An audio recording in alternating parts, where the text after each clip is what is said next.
kita tahu bahwa salah satu penjahat yang disalibkan bersama dengan Yesus menjadi percaya atau beriman kepada Yesus sehingga dia diselamatkan. Mohon penjelasan, iman bagaimanakah yang dimilikinya sehingga dia akhirnya bisa diselamatkan? Ya, penjahat di samping Yesus itu memang orang beriman, dan karenanya dia diselamatkan.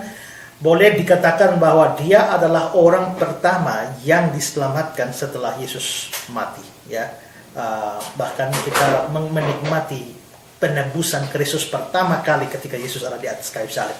Jadi memang dikatakan bahwa dia beriman, betul dia beriman, dan bagi saya dia bukan cuma beriman saja, tapi imannya itu iman yang luar biasa. Nah, penjahat itu beriman bagaimana ya? Atau apa yang menarik dari kepercayaan si penjahat ini? Nah, kalau kita lihat di dalam Lukas 23 ayat 42 kan dia mengatakan demikian. Yesus, ingatlah aku apabila engkau datang sebagai raja. Kalimatnya cuma itu saja. Yesus, ingatlah aku apabila engkau datang sebagai raja. Tapi dalam kalimat yang singkat ini, itu mengandung begitu banyak kepercayaan yang terkait di dalamnya. Pertama, adalah bahwa si penjahat ini dia sadar bahwa kematian bukan akhir dari segala-galanya. Ya, kalau kita mengapa sampai dia mengatakan Yesus ingatlah akan aku, dia minta diingat. Ya, padahal hari itu juga adalah hari kematian dia. Kalau memang dia mati, untuk apa lagi perlu diingat? Nah, ini menunjukkan bahwa dia sebenarnya percaya bahwa ada hidup di balik kematian. Hidup ini tidak berakhir dengan lepasnya nyawa daripada tubuh. Nah, penjahat ini sebentar lagi akan menghembuskan nafas terakhir. Tapi kesadaran akan hidup, adanya hidup setelah kematian membuat dia mohon untuk diingat oleh Kristus. Nah, apakah saudara menyadari hal ini atau tidak? Tanpa kesadaran akan hal ini, orang memang tidak merasa membutuhkan Kristus. Ya. Nah, jadi pertama dia sadar bahwa hidup bukan tidak berakhir di dalam atau dengan lepasnya jiwa dari tubuh. Kedua adalah bahwa dia sadar bahwa Allah itu adil dan Allah akan menghukum orang berdosa.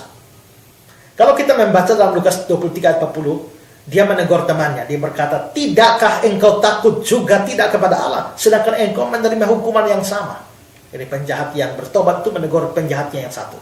Jadi kita bisa lihat bahwa dia di sini, dia bilang, tidakkah engkau juga takut tidak kepada Allah, engkau menerima hukuman yang sama? Jadi dia sadar Allah itu adil, Allah akan hukum orang berdosa.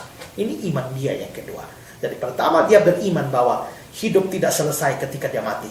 Tapi kedua adalah dia percaya Allah itu adil. Dan Allah yang adil itu, dia akan menghukum orang berdosa. Yang ketiga adalah dia sadar bahwa dia adalah orang berdosa yang patut dihukum. Ayat 41 dari Lukas 23 dia bilang, kita memang selayaknya dihukum, sebab kita menerima balasan yang setimpal dengan perbuatan kita. Jadi dia sadar, dia orang berdosa, dia sadar dia memang layak dihukum.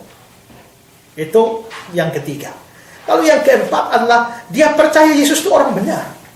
Di dalam Lukas 23 ayat 41 dia berkata, kita memang selayaknya dihukum sebab kita menerima balasan yang setimpal dengan perbuatan kita.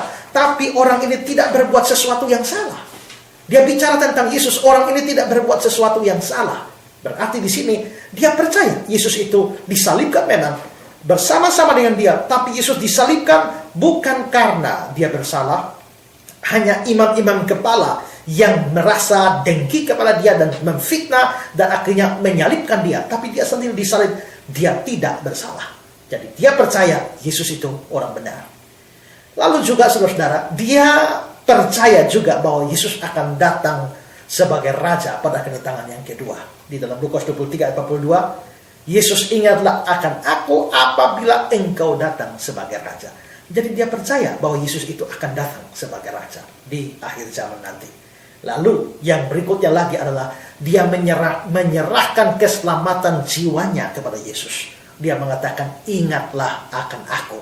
Perhatikan, dia tidak mempersoalkan keselamatan jasmaninya seperti penjahat yang pertama. Jikalau engkau Mesias, turunkan dirimu dari salib, selamatkan dirimu, setelah itu selamatkan kami. Penjahat yang pertama itu mempersoalkan keselamatan jasmani. Tapi penjahat yang bertobat, dia tidak persoalkan keselamatan jasmani, dia persoalkan keselamatan rohani. Dia bilang, ingatlah akan aku. Hari itu dia mati, tapi dia mempersoalkan atau dia memikirkan tentang keselamatan jiwanya.